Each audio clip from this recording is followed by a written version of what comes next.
नमस्कार मेरे प्यारे साथियों, स्वागत है आपका अपने हिस्ट्री क्लास में। तो साथियों, आज हम वैदिक काल के बारे में जानेंगे कि भाई देखो, हड़प्पा सभ्यता के बाद में जो काल शुरू हुआ था वो हुआ था वैदिक काल। और वैदिक काल को हम दो भागों में जानते हैं, यानी दो भागों में पढ़ते हैं। कौन कौन से, उसके बारे में जानेंगे। तो देखो, आज जो हम जानेंगे वो जानेंगे वैदिक काल। ठीक है, इसके बारे में वैदिक काल हमने पिछली वीडियो के माध्यम से भी, क्योंकि वैदिक काल की जो जानकारी है, वैदिक काल की जानकारी हमें किससे मिलती है? तो वेदों से मिलती है। इसलिए इस काल को क्या बोला गया? वैदिक काल बोला गया। अब वैदिक काल के जो संस्थापक थे, ठीक है, तो वो कौन थे? आर्य लोग। कौन थे? आर्य लोग। अब वैदिक काल को हम दो भागों में जानते हैं। कौन कौन से भाग?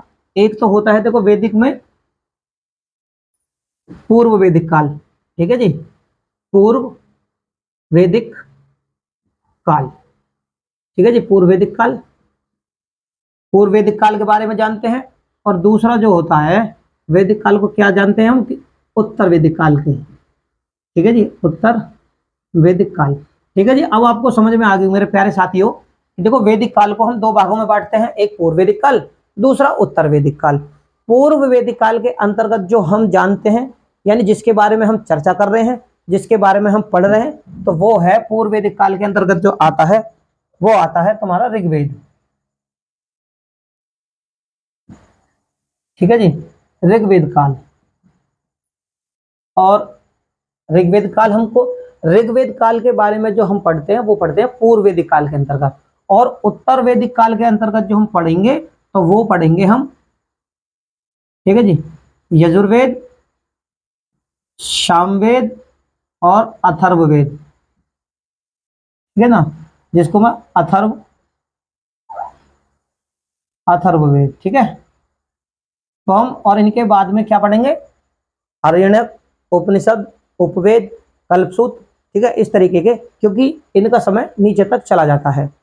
पूर्व वैदिक काल के अंतर्गत जब हम ऋग्वेद काल के बारे में जानेंगे तो इसका जो समय था वो 1500 ईसा पूर्व से कितना 1000 ईसा पूर्व तक था।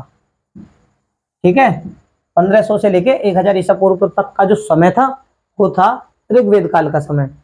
और 1000 ईसा पूर्व से लेकर 600 ईसा पूर्व, यानी 16 महाजनपदों के समय से तो क्या था? वो था उत्तर वैदिक काल का समय।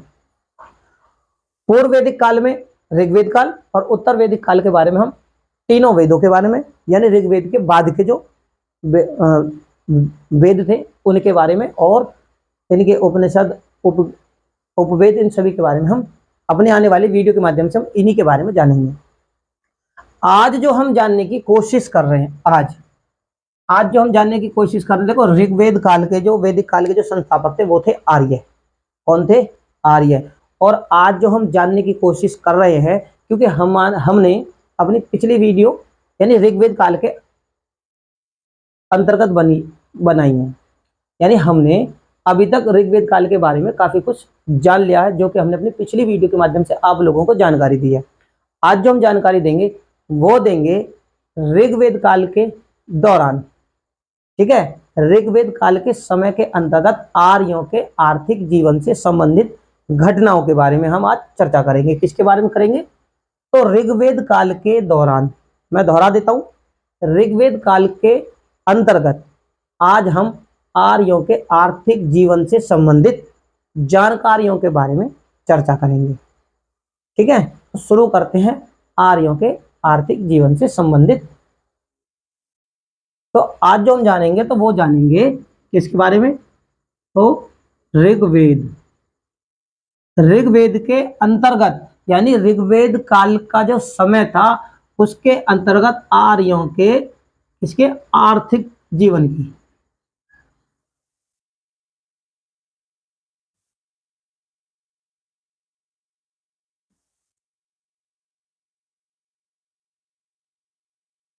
आज जो हम जानकारी जुटाएंगे वो जुटाएंगे, ऋग्वेद काल तो था ही, ठीक है ना, ऋग्वेद काल के दौरान जो आर्य थे उनके आर्थिक जीवन से संबंधित आज हम जानकारियां आप लोगों से साझा करेंगे।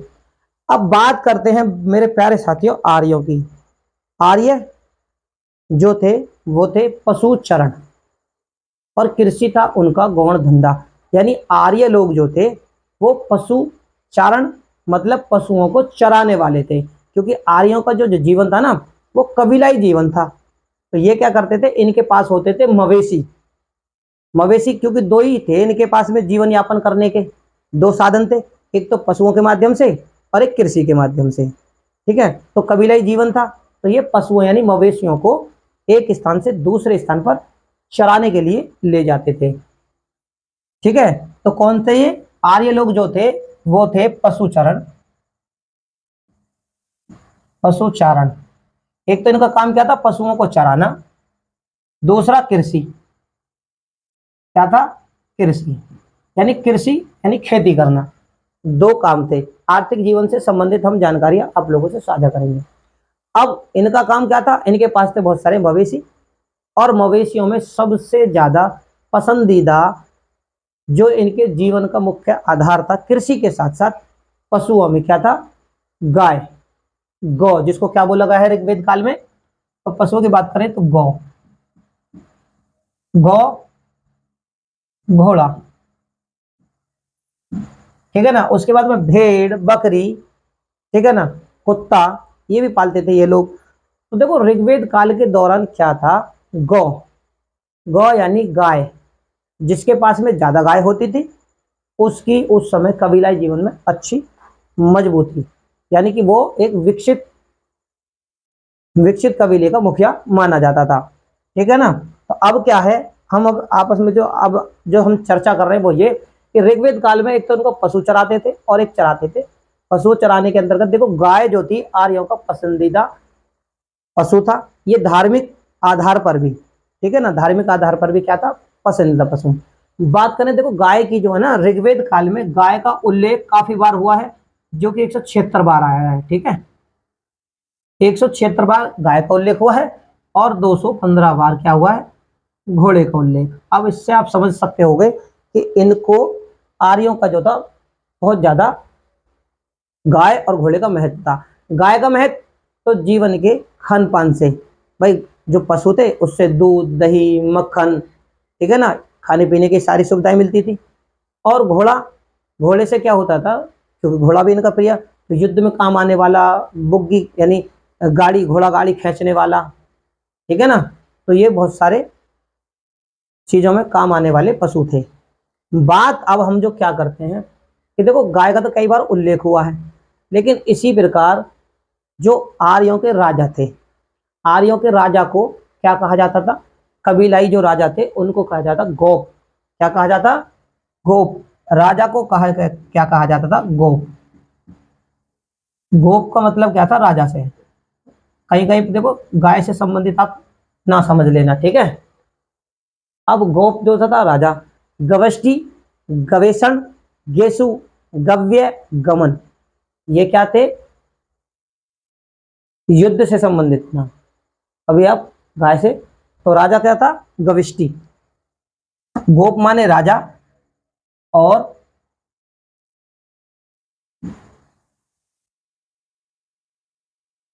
गविष्टि, ठीक है ना, गवेष्टि। मैंने आपको बताया देखो राजा को उस समय क्या कहा जाता, गोप कहा जाता था। और राजा पशुचरण होने के साथ कबीले की रक्षा के लिए ये राजा जो थे, कोई आर्थिक जीवन से संबंधित जानकारी हम आपस में साझा कर रहे हैं। तो राजा क्या करता था, बाहरी शत्रुओं से रक्षा के लिए, क्योंकि जो गाय थी उसको उस समय गायों की होती थी चोरी। पणी लोग जो थे ऋग्वेद काल में, पणी जो थे वो व्यापारी वर्ग, उनके हाथों में व्यापार भी था, लेकिन वो लोग जो चोर भी थे, वो गायों की चोरी करते थे। और इसी कारण आर्यों को उनसे काफी बार युद्ध भी होते, पिछली वीडियो में हमने बता चुके हैं। गवेषण और गेसु और गव्य और गम्य, ये सारे ये जो नाम है ये है युद्ध के नाम, ठीक है ना।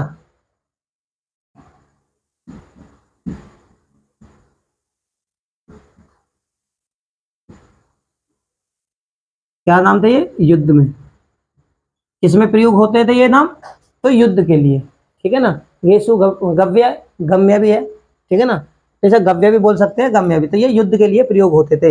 यानी अगर राजा अपने कबीले की रक्षा के लिए युद्ध करता था, ठीक है ना, आर्थिक जीवन जो भाई गायों से चलता था और कृषि से चलता था, तो गाय की रक्षा के लिए करने पड़ते थे इनको युद्ध। जब युद्ध करने पड़ते थे तो ये वो नाम है जो कि काफी बार पेपरों में पूछे गए हैं। तो ये जो नाम है ये युद्ध से संबंधित नाम है। ठीक है, अब इसी के बाद बात करें, आगे बढ़ते हैं। रक्षा के लिए तो युद्ध करता था, गायों को दुश्मनों से यानी शत्रुओं से बचाने के लिए करता था, तो ये युद्ध करता था। ये हो गए युद्धों के नाम। ठीक, अब इसके बाद में गाय पे यानी अपने पशुओं पे आ जाते हैं, यहाँ पे पशुओं पे। तो इसके बाद में देखो, गाय पालते थे तो उसका दूध निकालते थे, और जब दूध निकालते थे तो दुहिती, क्या दुहिती, गायों के दूध निकालने वाले को क्या कहते थे? दुहित्री। दुहित्री मतलब दूध निकालने वाला, दूध धोने वाला। ठीक है ना।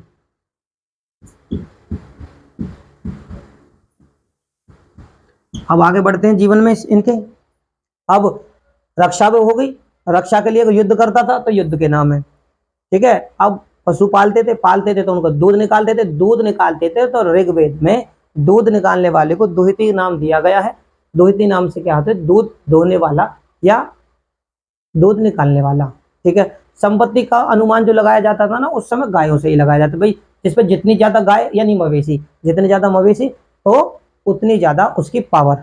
समाज में उस समय जो कबीलाई समाज था उसमें उनकी बहुत अच्छी पकड़ कह सकते हैं आप उसे। ठीक है, अब वहां पे क्या था कि जो पुरोहित वर्ग था, भाई राजा के बाद में पुरोहित था, और पुरोहित का काम करता शिक्षा देना और शिक्षा लेना। ठीक है, शिक्षा देने और लेने के लिए जब वो कबीले के राजा के पास या प्रमुख व्यक्तियों के पास या गांव के मुखिया के पास जाते थे, तो वहां जो पुरोहित का लेना देना होता था वो क्या था? उसको भी दान में क्या दे दी? गाय दी जाती थी, और गाय ली जाती थी किस समय? दक्षिणा स्वरूप देते थे। ठीक है ना। अब गो गाय जो थी उससे दूध भी था, दूध मिलता था, और खेतों को जोतने के लिए बछड़े मिलते थे, बल्द कह देते हैं। ठीक है ना, एक तरीके से तो बैल कह देते हैं, गांव में बल्द वैसे बैल, ये देते थे। अब बैलगाड़ी खींचने के लिए क्या मिलते थे? बैलगाड़ी, मैंने बताया ना, बैलगाड़ी खींचने के लिए मिल जाते थे। बैलगाड़ी खींचने के लिए बैल मिलते थे, और उस बैलगाड़ी को क्या कहते थे? अंश। क्या बोला जाता था उस समय? तो बैलगाड़ी के लिए, ये आप नोट कर लेना, बैलगाड़ी के लिए, बैलगाड़ी के लिए अनस।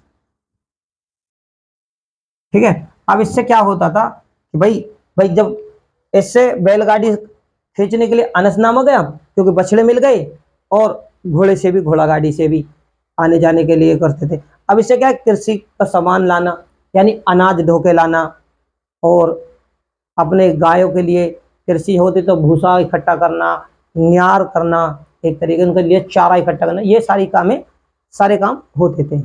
इसके बाद में अगर बात करें हम, ये तो होगी गांव गाय से संबंधित घटनाएं कि गाय के लिए भी क्या क्या उस समय आर्य समाज में क्या क्या कार्य किए जाते थे उनके आर्थिक यानी आर्थिक जीवन से संबंधित। बात करें घोड़े की, घोड़े का जो उल्लेख हुआ वो 215 बार हुआ। घोड़ा इनका पालतू पशु था। इसके अलावा देखो भेड़ बकरी ये सभी थे। अब इनसे क्या था? इनसे आर्यों को ऊन भी मिलती थी, मांस भी मिलता था, खाल भी मिलती थी। ठीक है ना। तो उनके भाई ऊन से तन ढकने के लिए, मांस से पेट भरने के लिए, खाल उससे भी तन ढकने के लिए उस समय का जीवन जो जीते थे वो इस प्रकार। ये था पशुओं से संबंधित कुछ छोटी सी जानकारियां आर्य समाज से संबंधित। ठीक है ना, आर्यों से जो कि आर्थिक जीवन से संबंधित। बात करें देखो कृषि की, अगर मैं कृषि की बात करने लगूं तो देखो कृषि का जो उल्लेख है ऋग्वेद काल में जो हुआ है 10,552 मंत्रों में से, किसका? कृषि का उल्लेख मैं बता देता हूं। कृषि, देखो भाई कृषि का उल्लेख ऋग्वेद काल में ऋग्वेद के 10,552 मंत्र थे। ठीक है ना, ऋग्वेद 10,552 मंत्रों में से। अब इसमें क्या चीज है कि कृषि का उल्लेख जो हुआ है ना इन 10,500 मंत्रों में से केवल 24 मंत्र, क्या है? केवल 24 मंत्र हैं जिन जो कि ऋग्वेद काल में इन 24 मंत्रों में केवल कृषि का उल्लेख हुआ है। ठीक है, अब जी जब कृषि होती थी तो कृषि में इस्तेमाल करने के लिए क्या चीज करते थे ये लोग?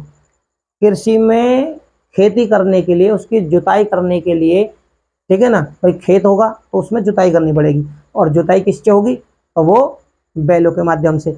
बैलों के लिए क्या चाहिए, खेत जोतने के लिए यानी धरती को फाड़ने के लिए फाल की जरूरत है ना। पहले हल चलते थे, आपने देखे होंगे। देखो मेरे प्यारे साथियों, चैनल मेरा नया है, अगर मेरी वीडियो आप लोगों को अच्छी लगे तो इन्हें ज़्यादा से ज़्यादा लाइक करें, शेयर करें, और चैनल पर नए हो तो चैनल को सब्सक्राइब करें